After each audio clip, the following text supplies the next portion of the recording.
Sent from Disneyland, history in our hand. So much to say about yesterday and the decades we have spanned.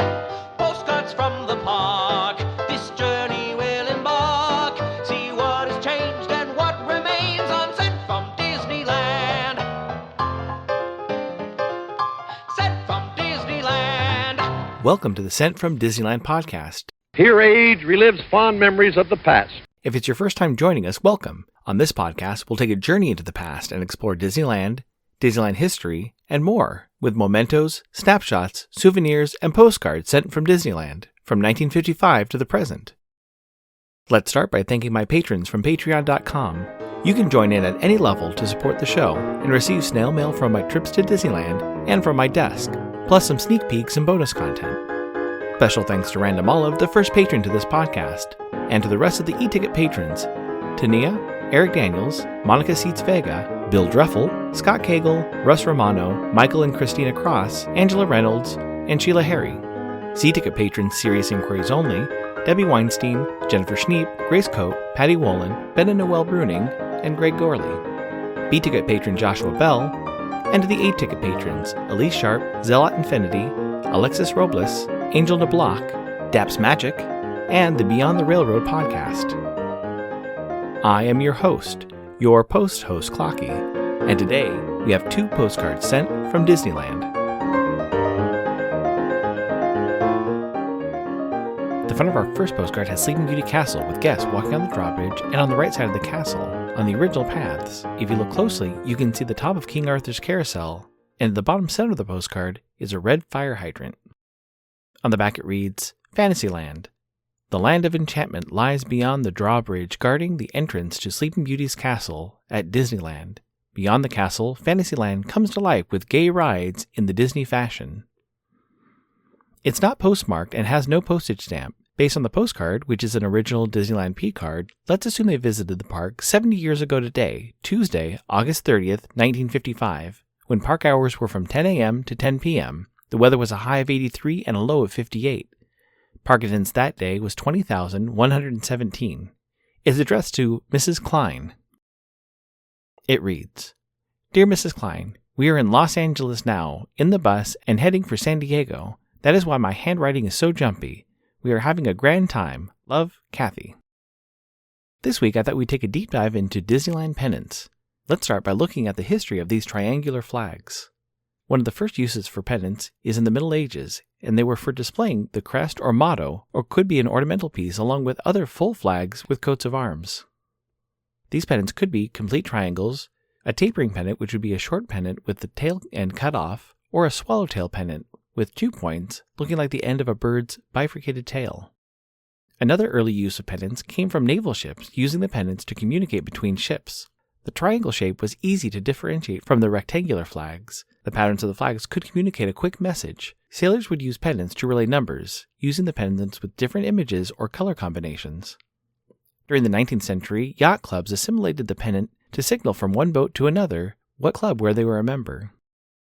The next use of pennants was at college football games. At the end of the 19th century, Ivy League students began making their own flags to have at games. Early ones had letters like H or Y on a maroon or blue felt triangle for the Harvard versus Yale games. As this trend grew, manufacturers made more elaborate versions with multiple layers of felt with the letters plus the school's name along with other decorative features. These flags rolled over to professional sports at the turn of the century. In baseball, the championship became the pennant race, as the winner would fly a pennant with the year they won at their home ballpark. Some modern-day ballparks use pennants with each team in order of their current standing in their division on flagpoles above the stadium, making it a race up the pole for the top pennant. After World War II, pennants expanded beyond sports. Tourist destination and roadside attractions began selling pennants because they were small, lightweight, and easy to add to your suitcase.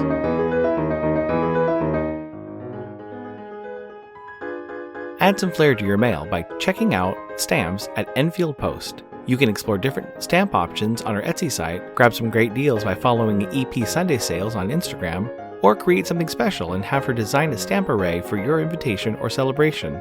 You can head over to EnfieldPost.com and explore all the different vintage postage stamps you can use on your next card or letter. That's ENFIELDPOST on Instagram, and EnfieldPost.com for your wedding and vintage postage needs. Enfield Post is the official postage stamp sponsor of the Sent from Disneyland podcast. The front of our next postcard has Town Square. In the middle of the postcard, you can see a flagpole, and heading on its journey down Main Street, USA, the omnibus.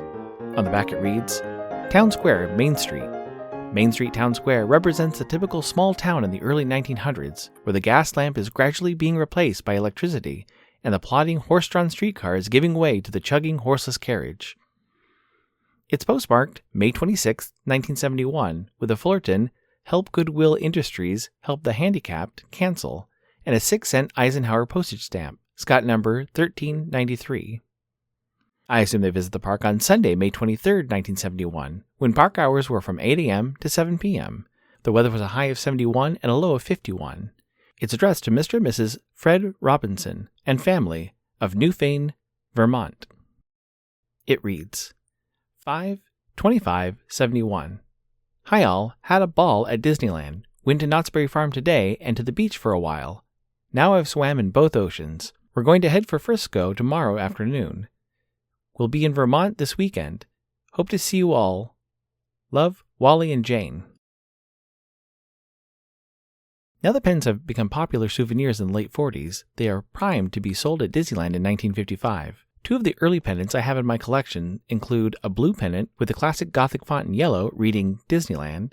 On the hoist side of the pennant, there is a multicolored castle logo with Walt Disney Productions written under it. Finally, the hoist edge has a yellow strip of felt and 4 small strips of felt, 2 on the top and 2 on the bottom, for additional flair. The other is the same design, but a red pennant with white accents. Other early Disneyland pennants were also blue and red, both with white accents, and Disneyland written across most of the flag. But these had a shield logo below a castle top.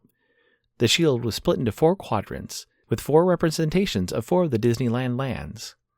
An atom for Tomorrowland, a compass for Adventureland, 2 rifles forming an X over a horn canteen for Frontierland, and a gas streetlight with a horseless carriage type car for Main Street, USA. I assume the castle at the top represented Fantasyland. Below the shield is a banner reading The Magic Kingdom. Later, pennants were made for some of the lands of Disneyland, as well as for individual attractions. I found an early image of a 1960s pennant with a lenticular image of characters around the yellow Main Street car in front of Sleeping Beauty Castle. I have the same image as part of a series of lenticular postcards. Going back to the scholastic history of pennants, Disneyland made pennants for grad nights with characters and graduation caps, as well as the year. The Main Street Electrical Parade had a pennant sold at the park. Over time, the popularity of pennants faded. Some pennants have been made for special events and anniversaries.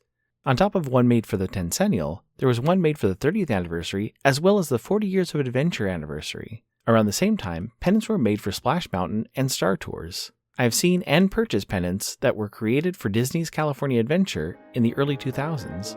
Recently, there was one available at the park for a limited time, and in 2023, pennants were used as the year's theme and product line. Although no actual pennants were available, there were pillow pennants, pendant pins, and clothing, shirts and jackets, that had pendant designs. Maybe we'll see pennants make a return to the park someday.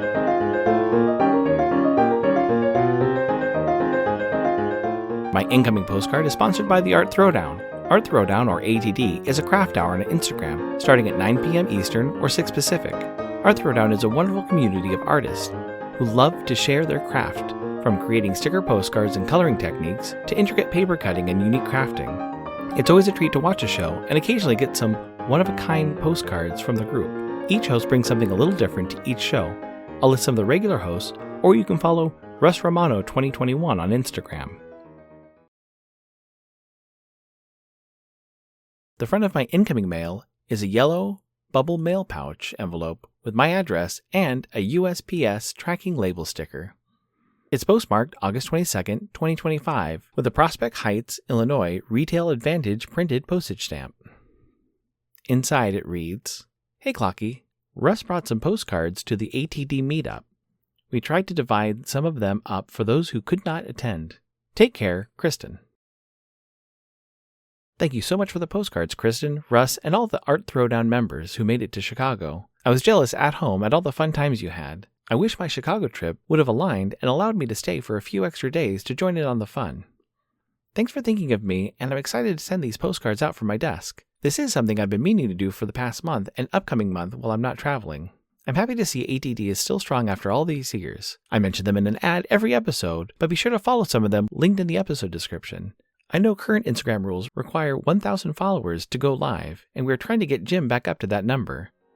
They're all fun accounts to follow and are great at sending mail to fellow postcard enthusiasts. Thanks for listening to Sent from Disneyland. If you enjoyed this podcast, please subscribe and tell your friends. It would also help to leave a 5-star rating and comment on whatever podcast platform you use. If you'd like to support the show financially, please check out our Patreon page at patreon.com/sentfromdisneyland. You can find me on Instagram and TikTok at Sent from Disneyland or my website, sentfromdisneyland.com. For questions and comments, send me a postcard addressed to Sent from Disneyland, P.O. Box 44, Hood, California, 95639. This podcast is not affiliated with Disney, the United States Postal Service, or any post office or Disney-related properties. Opinions expressed on this podcast belong to the host and guests of the Sent from Disneyland podcast. This podcast is produced and edited by Clocky McDowell, website designed by Misty McDowell, theme song was written and performed by Noah Sunday Lefkowitz. Take it away, Noah.